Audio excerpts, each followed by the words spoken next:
16वीं शताब्दी की शुरुआत में उत्तरी भारत, जो तब मुख्य रूप से मुस्लिम शासकों के अधीन था, फिर से मध्य एशियाई योद्धाओं की एक नई पीढ़ी की बेहतर गतिशीलता और मारक क्षमता के अधीन हो गया। परिणामस्वरूप मुगल साम्राज्य ने शासन करने वाले मूल निवासी समाजों को बेदखल नहीं किया। इसके बजाय इसने नई प्रशासनिक प्रथाओं और एक विविध और समावेशी शासक अभिजात वर्ग के माध्यम से उन्हें संतुलित और संतुष्ट किया, जिससे एक अधिक व्यवस्थित, केंद्रीकृत और समान शासन की ओर अग्रसर हुआ। आदिवासी बंधनों और इस्लामी पहचान को त्याग कर, विशेष रूप से अकबर के अधीन, मुगलों ने दैवीय स्थिति वाले एक सम्राट के प्रति फारसी संस्कृति के माध्यम से व्यक्त वफादारी के माध्यम से अपने दूर दराज के क्षेत्रों को एकजुट किया। मुगल राज्य की आर्थिक नीतियां, जिससे कृषि से अधिक आय प्राप्त होती थी, और यह अनिवार्य था कि करों का भुगतान अच्छी तरह से विनियमित चांदी मुद्रा में किया जाए, ने किसानों और कारीगरों को बड़े बाजारों तक पहुंचने के लिए प्रेरित किया। 17वीं शताब्दी के अधिकांश समय में साम्राज्य द्वारा बनाए रखी गई सापेक्ष शांति भारत के आर्थिक विस्तार का एक कारक थी, जिसके परिणामस्वरूप चित्रकला, साहित्यिक रूपों, वस्त्रों और वास्तुकला को अधिक संरक्षण मिला। उत्तरी और पश्चिमी भारत में मराठों, राजपूतों और सिखों जैसे नए एकजुट सामाजिक समूहों ने मुगल शासन के तहत सैन्य और प्रशासनिक महत्वाकांक्षाएं हासिल की, जिससे उन्हें सहयोग या शत्रुता के माध्यम से जोखिम और सैन्य अनुभव मिला। मुगल शासन के तहत व्यापार के विस्तार ने दक्षिणी और पूर्वी भारत के तट पर एक नए भारतीय वाणिज्यिक और राजनीतिक अभिजात वर्ग को जन्म दिया। जैसे जैसे साम्राज्य विघटित हुआ, इनमें से कई अभिजात वर्ग अपने स्वयं के व्यवसाय स्थापित करने और नियंत्रित करने में सक्षम हो गए। 18वीं शताब्दी की शुरुआत तक वाणिज्यिक और राजनीतिक प्रभुत्व के बीच की रेखाएं तेजी से धुंधली हो रही थी। अंग्रेजी ईस्ट इंडिया कंपनी सहित कई यूरोपीय व्यापारिक कंपनियों ने तटीय चौकियां स्थापित की।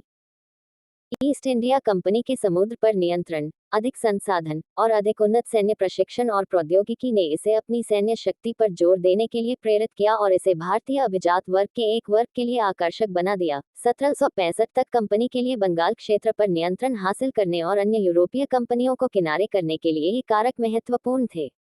बंगाल के धन तक इसकी पहुंच और इसके बाद इसकी सेना की ताकत और आकार में वृद्धि ने इसे 1820 के दशक तक भारत के अधिकांश हिस्से पर कब्जा करने या जीतने में सक्षम बनाया। भारत अब विनिर्मित वस्तुओं का निर्यात नहीं करता था, बल्कि ब्रिटिश साम्राज्य को कच्चे माल की आपूर्ति करता था।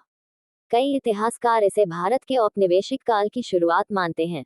इस समय तक ब्रिटिश संसद द्वारा इसकी आर्थिक शक्ति को गंभीर रूप से कम कर दिया गया था और प्रभावी रूप से इसे ब्रिटिश प्रशासन का एक अंग बना दिया गया था। ईस्ट इंडिया कंपनी ने शिक्षा, सामाजिक सुधार और संस्कृति सहित गैर आर्थिक क्षेत्रों में अधिक सचेत रूप से प्रवेश करना शुरू कर दिया था। इतिहासकार भारत के आधुनिक युग की शुरुआत 1848 से 1885 के बीच मानते हैं। 1848 में ईस्ट इंडिया कंपनी के गवर्नर जनरल के रूप में लॉर्ड डलहौजी की नियुक्ति ने आधुनिक राज्य के लिए आवश्यक परिवर्तनों के लिए मंच तैयार किया। इनमें संप्रभुता का सुदृढ़ीकरण और सीमांकन, जनसंख्या निगरानी और नागरिक शिक्षा शामिल हैं। तकनीकी परिवर्तन उनमें से रेलवे, नहरें और टेलीग्राफ यूरोप में पेश किए जाने के तुरंत बाद शुरू किए गए थे। हालांकि इस दौरान कंपनी के प्रति असंतोष बढ़ गया और 1857 के भारतीय विद्रोह की शुरुआत हुई। आक्रामक ब्रिटिश शैली के सामाजिक सुधारों, कठोर भूमि करों और कुछ धनी जमींदारों और राजकुमारों के साथ संक्षिप्त व्यवहार सहित विविध शिकायतों और धारणाओं से प्रेरित होकर विद्रोह ने उत्तरी और मध्य भारत के कई क्षेत्रों को हिलाकर रख दिया और कंपनी शासन की नींव हिला दी। हालांकि 1858 तक इसे दबा दिया गया, लेकिन इसके कारण ईस्ट इंडिया कंपनी का विघटन हो गया और भारत का प्रशासन सीधे ब्रिटिश सरकार के हाथों में चला गया। एकात्मक राज्य और एक क्रमिक लेकिन सीमित ब्रिटिश शैली की संसदीय प्रणाली की घोषणा करते हुए नए शासकों ने राजकुमारों की रक्षा की और भविष्य की अशांति के खिलाफ सामंती रक्षा के रूप में कुलीन वर्ग को पदावनत कर दिया। अगले दशकों में पूरे भारत में सार्वजनिक जीवन धीरे धीरे उभरा, जिसके परिणामस्वरूप अंततः 1885 में भारतीय राष्ट्रीय कांग्रेस की स्थापना हुई। 19वीं सदी के उत्तरार्ध में प्रौद्योगिकी की तेजी और कृषि के व्यावसायीकरण के कारण आर्थिक झटके लगे और कई छोटे किसान दूर दराज के बाजारों पर निर्भर हो गए। बड़े पैमाने पर अकालों की संख्या में वृद्धि हुई और भारतीय करदाताओं द्वारा ढांचागत विकास के जोखिमों के बावजूद भारतीयों के लिए बहुत कम औद्योगिक रोजगार सृजित हुए। लाभकारी प्रभाव भी थे। नकदी फसलों, विशेष रूप से नवनहरीकृत पंजाब में से आंतरिक खपत के लिए खाद्य उत्पादन में वृद्धि हुई। रेलवे नेटवर्क ने महत्वपूर्ण अकाल राहत प्रदान की, माल ले जाने की लागत में काफी कमी आई और नए भारतीय स्वामित्व वाले उद्योग को मदद मिली। प्रथम विश्व युद्ध के बाद लगभग 10 लाख भारतीयों ने सेवा की, एक नए युग की शुरुआत हुई। इसे ब्रिटिश सुधारों लेकिन दमनकारी कानून द्वारा चिन्हित किया गया था।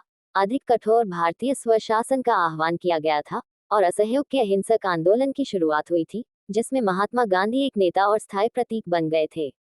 1930 के दशक के दौरान अंग्रेजों द्वारा धीमे विधायी सुधार लागू किए गए। भारतीय राष्ट्रीय कांग्रेस ने परिणामी चुनावों में जीत हासिल की।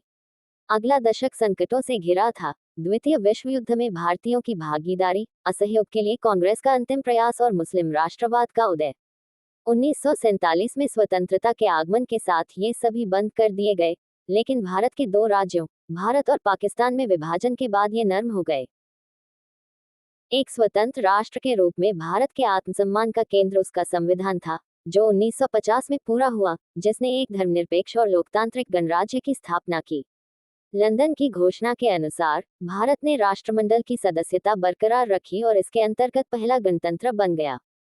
1980 के दशक में शुरू हुए आर्थिक उदारीकरण और तकनीकी जानकारी के लिए सोवियत संघ के साथ सहयोग ने एक बड़े शहरी मध्यम वर्ग का निर्माण किया, भारत को दुनिया की सबसे तेजी से बढ़ती अर्थव्यवस्थाओं में से एक में बदल दिया और इसके भू राजनीतिक प्रभाव को बढ़ाया। फिर भी भारत भी ग्रामीण और शहरी दोनों ही तरह की गरीबी से प्रभावित है। धार्मिक और जाति संबंधी हिंसा से, माओवादी प्रेरित नक्सली विद्रोह से और जम्मू कश्मीर और पूर्वोत्तर भारत में अलगाववाद। इसके चीन और पाकिस्तान के साथ अनसुलझे क्षेत्रीय विवाद हैं।